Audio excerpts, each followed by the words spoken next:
Greetings, YouTube. It only seemed appropriate that I make this video today while wearing green. Recently I did a video about two alternative cryptic alliances for the Gamma World setting, or any post-apocalyptic setting for that matter. The Primate Collective, or rather the Coalition, and the Transhuman Union. And it got me thinking that I don't think I've ever used a cryptic alliance specifically for plants. So I thought I'd talk about plants, and I'll be talking about the plant races out of the 1992 edition of Gamma World. This is my travel copy, which is inexpertly covered in a plastic plastic sticky cover. Keeps it from getting as easily damaged. My other copy is somewhere in my collection. I'm not sure where, but it's in safer condition. And this was the version of the game that introduced plants as playable races. I don't think they were ever introduced again, which is a pity, because frankly I think it was one of the best aspects of the 4th edition. Though no, they were in a 3rd edition, weren't they? Yeah, because I used a 3rd edition. So I think this is the best version thereof, though, because I thought I really liked the way they did this. So sentient plants, which should actually read sapient plants, because my cats are sentient. I am sapient. At least I like to think I am. Get it? Get it? The sentient plants get plant mutations with fewer defects. They get a bonus to remain unseen. They get a +2 initiative to initial con bonus. They get no ability to command or control robots. Need sun and soil instead of food.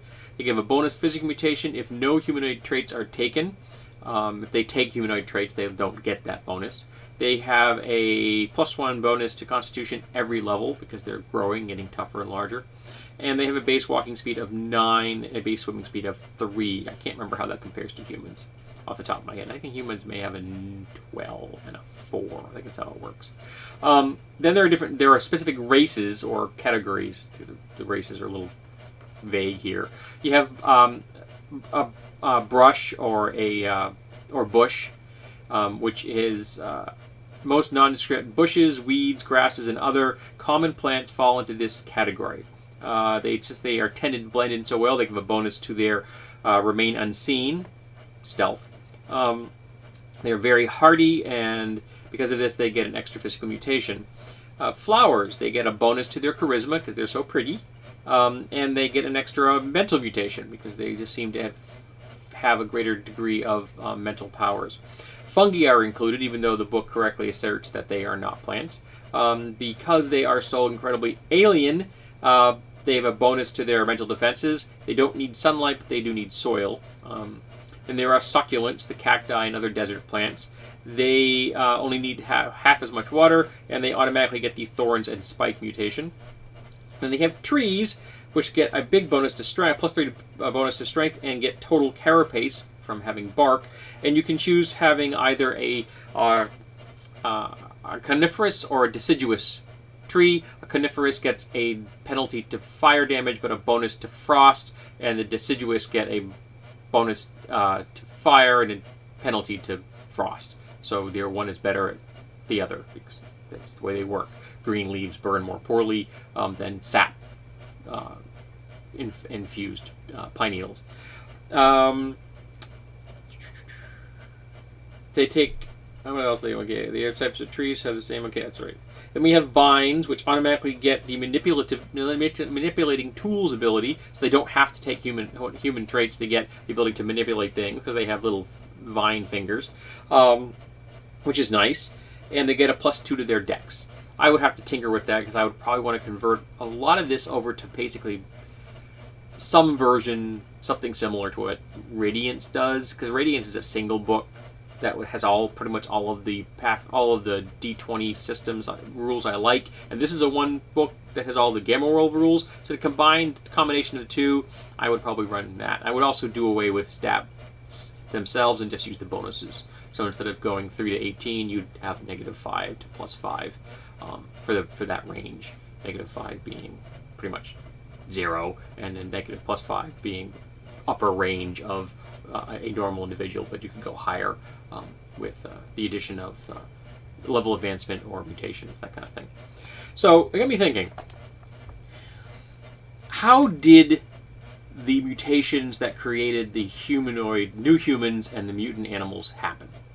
Well, in most of the versions of the game I've used, the viruses that were used to genetically engineer life forms before the war were already well established. So there was already a solid transhuman movement and already a solid designer movement for plants and animals. So you could tell some research lab you wanted X plant with Z, Y, and A traits, and they would give it to you. And they say the same thing with animals. There were companies selling different lines and different models of animals, like toasters and cars and things like that.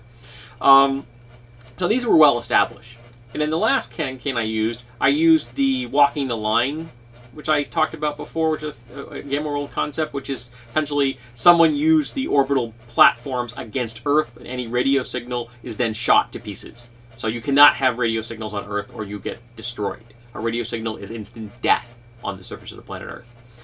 So all communication has to be along wires or through smoke signals or flashing lights or something, but just not radio signals. So that means everything's at the maximum 19th level technology as far as communication is concerned. I guess at some point, if they could figure out a way to make the leap to fiber optics, you could get around that. But at the moment, you're stuck with copper as being the most advanced form of communication. But you could still have things in like the 1950s and 60s era, post World War II, other forms of base technology, though the general technology of the world is going to be American Revolution, colonial era. So black powder, the base they give you here. Cased ammunition is considered to be relatively a new common item.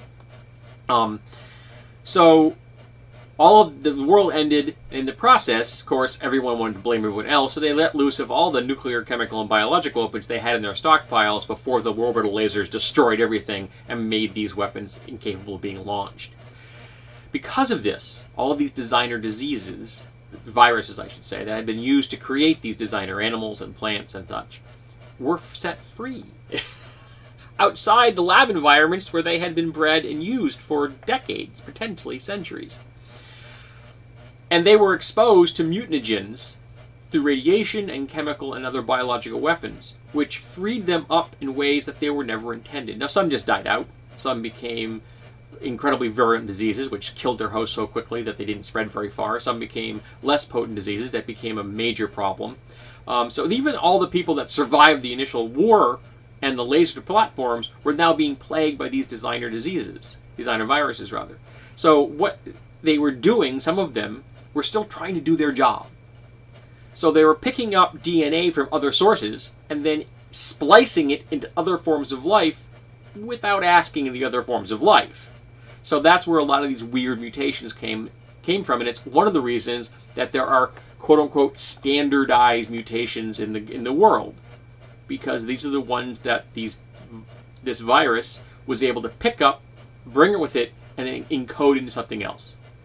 So mutations that fall outside the book, custom GM mutations, are rare, while the mutations inside the book are more common because these are the ones the viruses picked up and are transporting around and giving to other organisms. So the year or so after all this death happened, and all the people that survived the initial onslaughts of nuclear, biological, and chemical weapons, and the viruses that were going crazy and changing life forms, after all this happened, the next generation got nailed with these rampant mutations because the viruses were still trying to do their job and design new life forms. Evolution kicks in, most individuals became resistant to these things, so mutations began to become more stable, and also all of the other sources, nuclear, biological, and chemical, began to age out and become less and less virulent over time. So there are still outbreaks, and occasionally things flare up, but they're less common, and the types of mutations people have now stabilized into the standard ones in the game. Nice justification on my part. Internal consistency, I'm a big fan of it. So we end up with a situation where you have transhuman races that were in existence before the war. Some were individuals, and some had created gene lines of their own, so they continued on into the post-war world. But eventually, these viruses found a fertile ground in in a population that had no initial resistance to them. All the natural plants in the world. So some of them just turned the plants into sentient animal-like things. All the animal monsters in this plant, all the plant monsters you find in the game, or the GM has come up with. But some of them mutated further, and they became fully sapient. And I've always had them being the newest species. They're only within the last 100 years have there become truly sapient plants.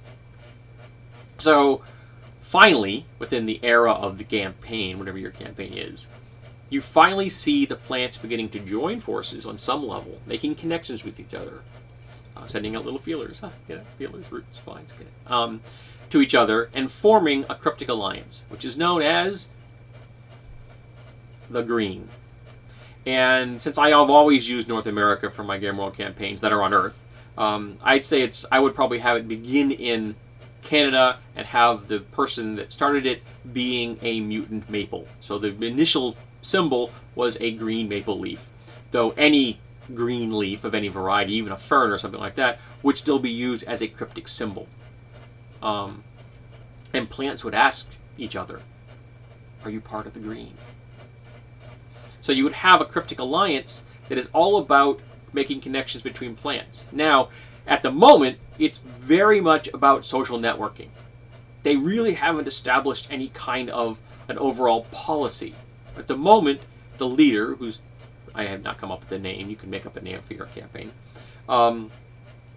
is just wanting to make the connections to create the Cryptic Alliance's base core idea that yes, we are all in this together and we all have a shared interest and a common goal, which is, supporting each other in our survival of our different species, though we are all one overarching group, which is sapient plants. How you take that Cryptic Alliance from that point forward is very much up to the GM and the players. The players could really be involved in this. This is a nascent Cryptic Alliance. It's just gelling. You know what I mean? Nothing is written in stone yet. So this could be a situation where, even if there aren't any plants in the player character party, that the party could have an impact upon how the Cryptic Alliance is formed by their interaction with other sapient plants. And I apologize, I'm scratching my face. I'm tired. Whenever I get tired, my face gets itchy. I've been up for going on 24 hours. But, so I like that idea of the party being getting a foot in the door, with a new Cryptic Alliance. So it's not an established one. They haven't even got their codex written down yet.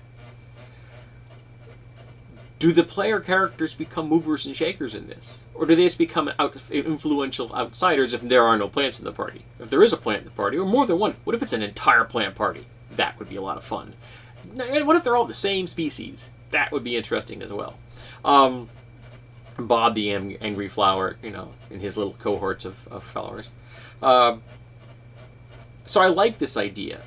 So it's a very open concept. I haven't written anything down. Literally, I have not written anything down. This is all in my head. I'm putting it in a video. I'm going to render this later, save it, so I have a copy of it. I'm giving it to you to play with. But the idea that you could have a Cryptic Alliance that is all about sapient plants, and probably also looking out for sentient plants, because the sapient plants have understood that they came from those sentient plants. They're a new species, so it's kind of like, what happens if humanity still had Homo habilis right there with us? Australopithecus afarensis. What if they were still alive? We may feel a certain empathy, sympathy, and compassion for that species and want to keep them safe, even though we don't treat the other great apes all that well. But you get the point. Those species that was just before us, in our direct lineage, we're still here, that could have an impact on our worldview. And the sapient plants understand this. They realize that those plants are where they came from. Now, some probably came directly from non-sentient plants, because again, these designer viruses are out there working their magic on plants and animals to this day, but to a less extent over time, because the plants and animals become more and more resistant to their machinations, and the mutations within these viruses become less prevalent, because eventually they're all going to fail. The viruses will probably become just an endemic issue that's no more dangerous than the flu. Admittedly, the flu can be dangerous. I take the vaccine every year. Compromised immune system here as a diabetic. You should get one too, though.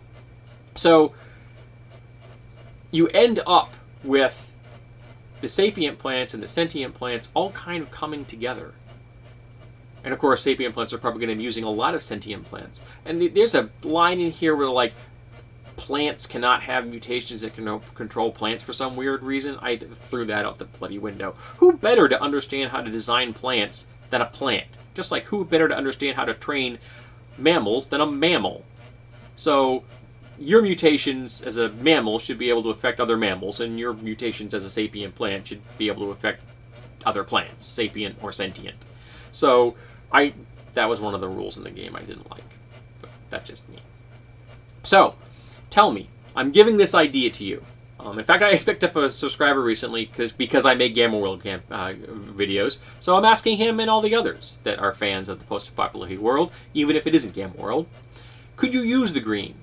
What would you do with different varieties of sapient plants wandering across your world? I'd like to hear what people have to say, because I like this idea. It's going to capture my imagination. It kept me occupied at work for a couple hours last night, at least, and that's always a good thing. Whenever I can while away some time thinking about gaming things, it's always fun. But I like this idea. I think it has some potential, and I hope you will be generous about my rambling about how most of my Game World campaigns have panned out over the years. But throwing those ideas out as well might give somebody some ideas, and that's always a good thing, isn't it? Disseminating information, cross-fertilization.